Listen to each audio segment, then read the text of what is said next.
여러분, 컵에 설탕 넣고 젓는 거 되게 간단해 보이죠? 근데 그 안에 사실은 아주 복잡하고 눈에 보이지 않는 규칙들이 숨어 있다는 거 혹시 알고 계셨어요? 오늘은 바로 그 화학의 도미노 효과, 그러니까 용해의 숨겨진 세계를 한번 제대로 파헤쳐 보려고 합니다. 자, 바로 시작해 볼까요? 이게 바로 오늘 우리가 함께 떠나볼 여정의 지도라고 할 수 있겠네요. 아주 평범한 물 한 잔 안에서 도대체 무슨 일이 벌어지는지 그 보이지 않는 힘의 작용을 이해하기 위해서요. 여기 있는 5가지 핵심 단계를 하나씩 따라가 볼 거예요. 자, 그럼 첫 번째 개념부터 시작해 볼까요? 바로 용해도의 균형에 대한 이야기입니다. 보통 우리가 녹는다고 하면 그냥 한쪽 방향으로 쭉 일어나는 현상이라고 생각하기 쉽잖아요?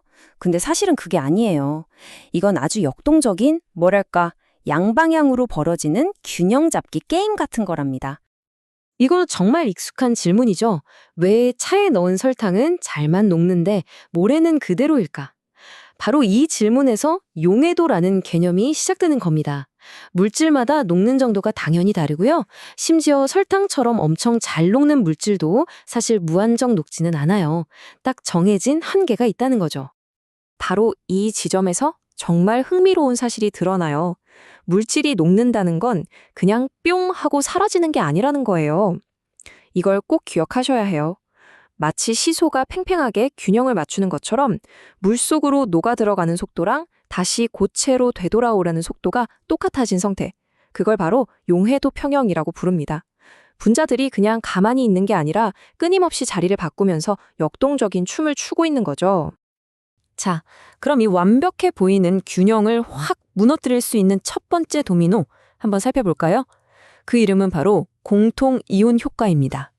이게 뭐냐면요. 비유하자면 이미 사람들로 꽉 찬 파티에 나랑 똑같은 옷을 입은 사람이 불쑥 더 들어오는 그런 상황이라고 생각하시면 돼요. 이 효과를 제대로 보려면 딱 좋은 예시가 있어요. 바로 브로민화 은, AgBr입니다. 이 친구는요. 특징이 뭐냐면 물에 정말 지독하게 안 녹는 난용성 염이라는 거예요. 자, 이제 2가지 상황을 한번 비교해 볼게요.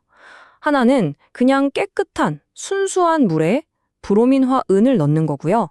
다른 하나는 브로민화 나트륨, 그러니까 NaBr이 이미 녹아있는 물에 넣는 거예요. 두 상황의 유일한 차이, 감이 오시죠? 바로 오른쪽 물에는 우리가 넣을 AgBr과 똑같은 브로민 이온, 즉 공통 이온이 이미 들어있다는 점입니다. 자, 그럼 기준점부터 볼까요? 순수한 물에서는 브로미나 은이 8.8 곱하기 10의 마이너스 7승 몰만큼 녹습니다. 와, 이게 얼마나 작은 양이냐면요. 1리터에 0.0000088몰이 녹는다는 뜻이에요. 진짜 눈곱만큼 녹는 거죠. 그런데 말이죠. 공통이온이 이미 들어있는 물에서는 어떻게 될까요? 자, 보세요. 용해도가 7.7 곱하기 10의 마이너스 10승 몰로 그냥 뚝 떨어져 버립니다. 계산해보면요. 원래보다 무려 1000배 이상 덜 녹게 된 거예요. 정말 엄청난 변화 아닌가요? 아니, 도대체 왜 이런 일이 벌어지는 걸까요? 바로 르 샤틀리에의 원리, 그러니까 균형의 원리라는 것 때문이에요. 시스템 입장에서 생각해보세요. 물속에 이미 브로민이온이 너무 많단 말이죠? 그러니까 시스템이 어이쿠, 브로민이 너무 많네? 균형 좀 맞춰야겠다 하면서 반응을 거꾸로 돌려버리는 겁니다. 즉, 녹아있던 이온들을 다시 붙여서 고체 브로미나 은으로 만들어버리는 거죠. 바로 이 원리를 이용해서 폐수 처리장에서 특정 오염물질만 콕 집어서 고체로 만들어 제거하는 기술을 쓴답니다. 자, 그럼 다음 선수 입장해 볼까요? 이 균형을 흔들 수 있는 또 하나의 아주 강력한 도구가 있는데요. 바로 용액의 산성도, 즉 pH를 조절하는 겁니다. 이것도 한번 과정을 따라가 보면 정말 재밌어요. 자, 수산화 마그네슘이 물에 녹아서 평형을 이루고 있다고 상상해 보세요. 여기에 우리가 산을 쭉 부으면 무슨 일이 일어날까요? 산에서 나온 수소이온, H+가 마치 엄청 강력한 청소부처럼 행동하기 시작해요. 물속에 녹아있던 수산화이온, OH-를 보자마자 낚아채서 물 분자로 만들어버리는 거죠. 자, 그럼 시스템 입장에서는 난리가 난 거예요. OH-가 사라졌잖아요. 그럼 어떻게 할까요? 그렇죠. 사라진 OH-를 보충하기 위해서 아직 녹지 않고 있던 고체 수산화 마그네슘을 더 많이 녹여버리는 겁니다. 결과적으로 어떻게 되죠? 용해도가 확 올라가는 거죠. 정말 기가 막히죠?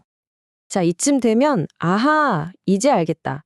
그냥 산을 넣으면 용해도가 무조건 올라가는 거구나. 이렇게 생각하실 수 있어요. 그쵸?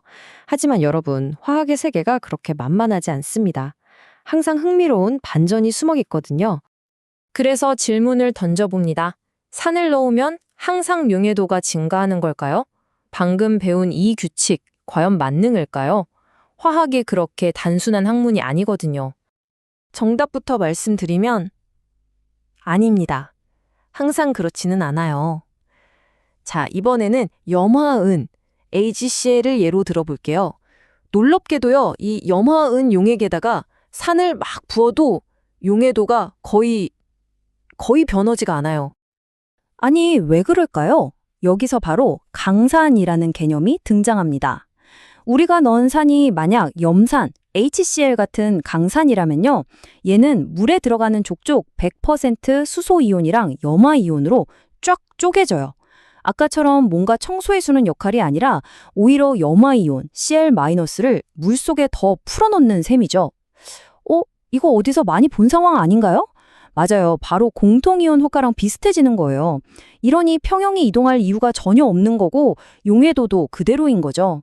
바로 이런 미묘한 차이를 알아야 예를 들어 광석에서 특정 금속을 뽑아낼 때 어떤 산을 써야 가장 효율적일지 정확하게 판단할 수 있게 되는 겁니다.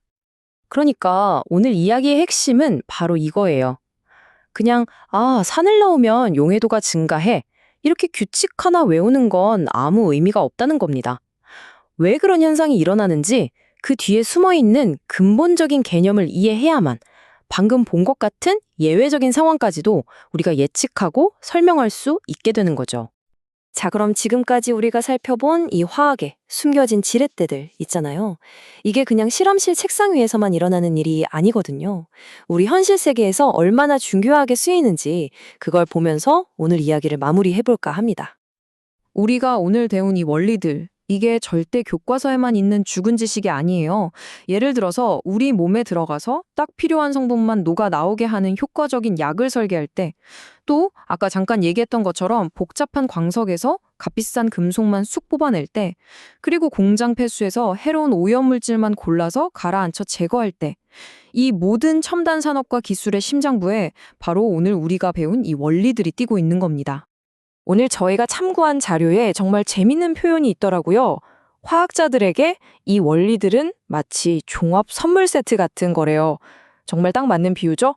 공통이온 효과라는 도구도 쓰고 pH 조절이라는 도구도 쓰고 이 선물 세트에 있는 다양한 도구들을 막 조합해서 아주 복잡하게 얽혀있는 혼합물 속에서 내가 원하는 물질만 정확하게 쏙 하고 분리해내는 그런 정교한 퍼즐을 풀어내는 겁니다.